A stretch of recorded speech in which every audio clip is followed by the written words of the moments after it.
हाय family, सभी का welcome back to Hema Naina blog में सभी का स्वागत है। आप सभी कैसे हो? सभी को राधे राधे, सवेरे का प्यार भरा। तो जय मेरे गोपू सोना, मेरे कान्हा छोटे से प्यारे से नटखट से। तो जी मैं अपने कान्हा को नहलाने जा रही हूँ। और कितने सुंदर हैं, कितने प्यारे हैं मेरे छोटे से मेरे लड्डू गोपाल, जो इनकी मुझे अपने सेवा दी है मेरे कान्हा ने। क्योंकि इनकी कृपा है सो मुझे सेवा मिली है, नहीं मेरा तो कोई औकात ही नहीं है सो मैं इनकी सेवा कर पाऊँ।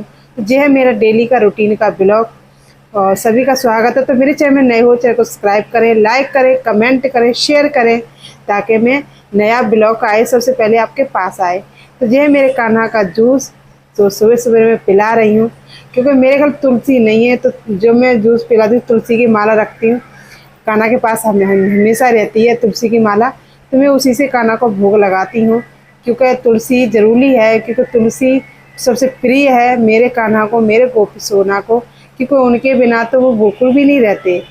तो यह है मेरे सवेरे का, जो सुबह सुबह का जो होता है, सवेरे सवेरे पाठ पूजा मेरे जे होता है।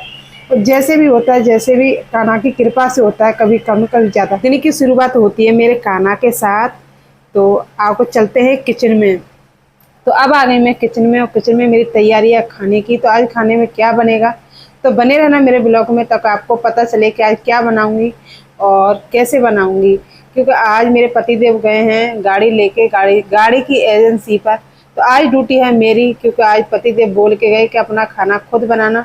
मैं तो जा रहा हूँ और 12-1 बजे आऊँगा।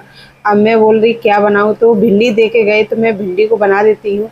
और वैसे तो मैं ये खाना सब्जी बताऊं तो सब्जी मेरे पतिदेव बनाते हैं, क्योंकि मेरी सब्जी उन्हें पसंद नहीं आती। क्योंकि मेरे पतिदेव को उनको खाना बहुत अच्छा आता है बनाना। सब्जी खाना तो नहीं, खाली सब्जी चावल ये सब कुछ उन्हें अच्छे से बनाना आता है। तो इसलिए मैं कितना भी अच्छा बना दूं तो इसलिए वो पसंद नहीं करते। तो मुझे भिंडी दे के गए कि मैं तो आऊँगा 12-1 बजे ड्यूटी के टाइम तक, जब तक तुम खाना बना लेना। मैं कि ठीक है। तो भिंडी दे के गए हैं, तो मैंने तो रख दिया कढ़ैया। और जब तक कढ़ाई रखूँगी जब तक मेरी भिंडी कट जाएंगी, मतलब प्याज व्याज भुजेगी। क्योंकि मैं जब खाना बनाती हूँ तो मैं ऐसे ही बनाती हूँ, लेकिन मेरे पतिदेव क्या करते हैं, पूरा सामान फैला के रख लेंगे, उसके बाद में छौंकेंगे। क्योंकि किचन का सामान जो फैला हुआ होता है हमें पसंद नहीं है, लेकिन पतिदेव को तो पसंद है। जब सब्जी बनाएंगे तो पूरे किचन के जो बर्तन है, सिंक में सारे बर्तन नीचे आ जाएंगे।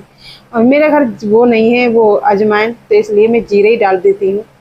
क्योंकि कोई चीज़ नहीं होती तो जिस ज़रूरी थी नहीं कि उस वो होनी चाहिए। और फिर अगर लेने जाती तो बाहर रोड पे जाती, क्योंकि दुकान यहाँ पास में नहीं है, बाहर रोड पे मुझे जाना पड़ता। तो इसलिए मैंने जीरे से छौंक दिया।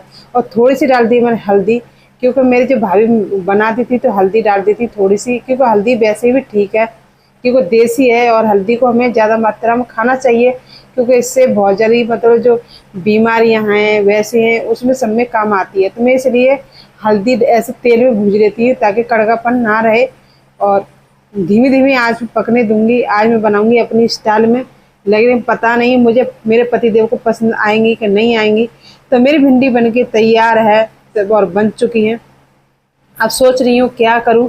तो गोला तेल का डिब्बा है और जिससे कर रही हूँ दूसरे शीशी में, क्योंकि गोला का तेल का इसका जो ढक्कन है तो हमें ऐसे निकालते हैं ना तो निकलता कम है, जो इनकी जो किनारी होती है ना वहाँ ज़्यादा जाता है। तो फिर हम सीधा रखते हैं ना, तो जहाँ जगह रखा जाता है वहाँ सारा चिकना चिकना हो जाता है। लेकिन इसलिए जो मेरे जो बादाम के तेल की शीशी आती है ना, मैं उसी में रखती हूँ। क्योंकि जो पहले लगाती थी मैं बादाम का तेल, अब नहीं लगाती मैं। तो उसी की एक शीशी है प्लास्टिक की, वो सबसे बेस्ट लगती है मुझे। चाहे तेल कर दो कहीं भी, कैसी मतलब हाथ भी छूट जावे तो कोई टेंशन ना है, वहाँ को ना ढक्कन निकला है और ना वो तेल फैला है। तो उसी में गोला का तेल उसी में पड़ रही, क्योंकि मैं गोला का तेल यूज़ ज़्यादा करती हूँ और सरसों का कम। क्योंकि सरसों का तेल आजकल प्योर नहीं आ रहे, इसलिए मुझे एलर्जी होती है सरसों के तेल से। मैं पहले बोलती थी कि मेरी खुजली क्यों होती है, लेकिन बाद में पता चला, जैसे मैं बोला मैं कि चल मेरे घर सरसों का तेल ख़त्म हो गया, तो मैं बोली चल आज मैं गोला को तेल लगाती हूँ। क्योंकि मैं सारे शरीर पे तेल लगाती हूँ जब मैं नहा के आती हूँ। अब कोई लगाता है कोई नहीं लगाता, लेकिन मैं लगाती हूँ। और आप बोलोगे कैसे बोल रहे हो, देखो जो बताने की चीज़ है वो आपको मैं बता रही हूँ। क्योंकि सरसों का लगाती थी पहले, फिर मैं तो मेरे को खुजली होती बारी बारी, कहीं खुजली होती। मैं कि खुजली पता नहीं क्यों हो रही है। फिर मैं एक दिन ख़त्म हो गया तो मैंने लगाया सरसों का गोला का तेल, उससे खुजली मुझे नहीं हुई। क्योंकि फिर मैंने उनसे बोला अपने पतिदेव से कि मेरी खुजली मतलब क्यों हो रही है, सरसों के तेल से तो हो खुजली क्यों होने लगी, जो कि सरसों का तेल है। तो उन्होंने बोला कि पहले जैसे तेल नहीं आ रहे, अब आ रहे हैं मिलावटी, क्योंकि उनमें मिलावट होती है और देसी तेल नहीं रहे, तो इसलिए मतलब गोला का ही लगाकर। अब गोला का तेल प्योर है ये भी ना है, लेकिन कुछ कहा नहीं जा सकता। लेकिन हाँ, फिलहाल गोला का तेल से खुजली नहीं हो रही, क्योंकि जो सरसों के तेल में मिलावट हो सकती है तो गोला के तेल में क्यों नहीं हो सकती। क्योंकि आजकल तो सभी में मिलावट सब चीज़ में है, कोई भी चीज़ प्योर नहीं है। लेकिन समझ में ये नहीं आता कि प्योर चीज़ लें तो हम लें कहाँ से, समझ नहीं आता। घी में तो मिलावट, आटे में तो मिलावट। अगर हम रोटी बनाते हैं और जो आटे का जब कट्टा पैकिंग आता है, सच मानोगे जब हमारी माँ गांव में, मुझे इतना नॉलेज नहीं है, क्योंकि जब मैं ससुराल जाती हूँ तो मेरी जो सास के जो आटा रखा था तो उसमें मतलब गिरार हो गई। तो मैंने कि मम्मी, मैंने जब आटा छाना तो मैंने बोला मम्मी तुम्हारे आटे में तो गिरार है। तो मम्मी बोली कि सच में? मैं हाँ। फिर मैंने उन्हें दिखाया।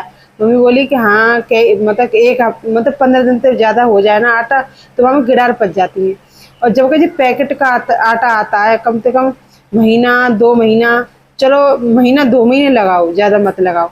और इसमें गिरार क्यों नहीं पड़ती? क्योंकि इनमें पाउडर मिलाते हैं, केमिकल मिलाते हैं। तो जो हम खाते हैं ना वो केमिकल है। क्योंकि जो देसी आटा होता है ना वो 15 दिन से ज़्यादा नहीं चलता। खुद मेरे आँख का देखा हाल है, क्योंकि मेरी जो सास के यहाँ गिरार पड़ गई उसमें, तो इसमें गिरार क्यों नहीं पड़ती। और जो वैसा आटा होता है ज़्यादा दिनारा तो उसमें भी पड़ जाती है, क्योंकि मैं खुद आटा चेंज करके आई। तो अब ये बताओ खाएं तो खाएं क्या, सब चीज़ में मिलावट है।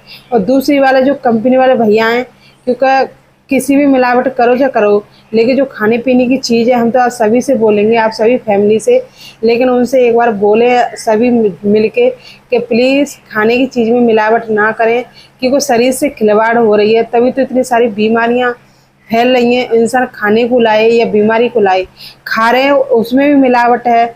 और दवा खाएंगे तो वो तो केमिकल है ही है, उसमें तो क्या बचोगे तो कहाँ से बचोगे। तो इसलिए हम तो सभी से यही बोलेंगे जो कंपनियां बनाती हैं आटा, चावल, मसाले, तो प्लीज़ ऐसा ना करें, शरीर से खिलवाड़ ना करें, सेहत से। क्योंकि अच्छा खाने को बोलते हैं और जब अच्छा ना खाएंगे हम तो हमारी सेहत बिगड़ जाएगी। अब खाएं तो खाएं क्या, मेरे समझ में ये नहीं आ रहा। अब हमें तो पूरे दिन ये सोचती रहती हूँ कि ये आटा मतलब क्या मिलाया होगा ऐसा। सो अब तक इसमें गिरार नहीं पड़ी। कम से कम इन्हें 2-3 महीना का तो आटा होगा ही होगा। ताज़ी आटा तो बन के आता नहीं कि ताज़ी पिसा और पैकिंग हो गई दुकान पर तुरंत चलाया, ऐसी तो कोई बात नहीं है। लेकिन ये आटा काफ़ी काफ़ी दिन को धरा रहता है पन्नी में, पॉलीथीन में।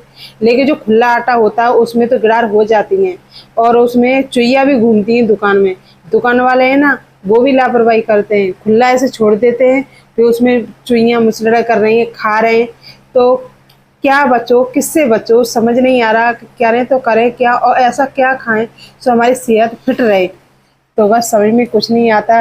बेसन का खाएं उसमें मिलावट, आटा खाएं तो उसमें मिलावट, रिफाइंड खाएं तो उसमें मिलावट, तेल खाएं तो उसमें मिलावट।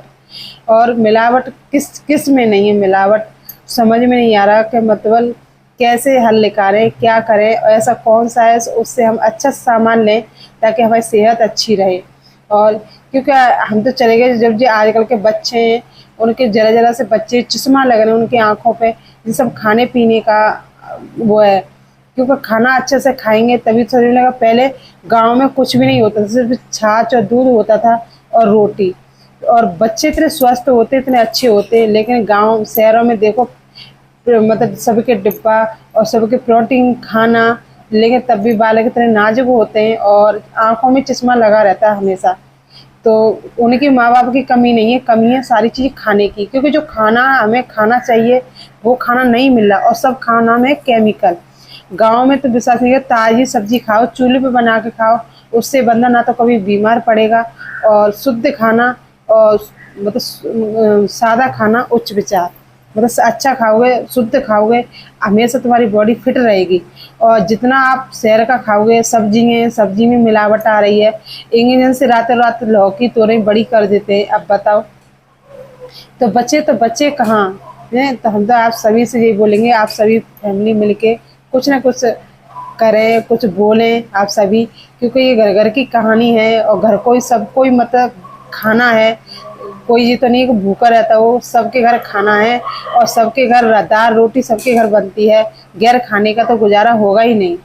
तो आप ही बताओ कि बस मैं तो यही सोचती रहती हूँ कैसी कौन सी चीज़ है उसमें मतलब मिलावट ना हो, वो खाई जाए। और सबसे ज़्यादा शुद्ध है गाँव में तेज लौकी तोरई 5 मिनट में मतलब बन जाती है। और जो जो शहर की लौकी है, दिल्ली की लौकी है, मैं फिलहाल दिल्ली में रहती हूँ तो मैं की बात बताऊंगी आपको।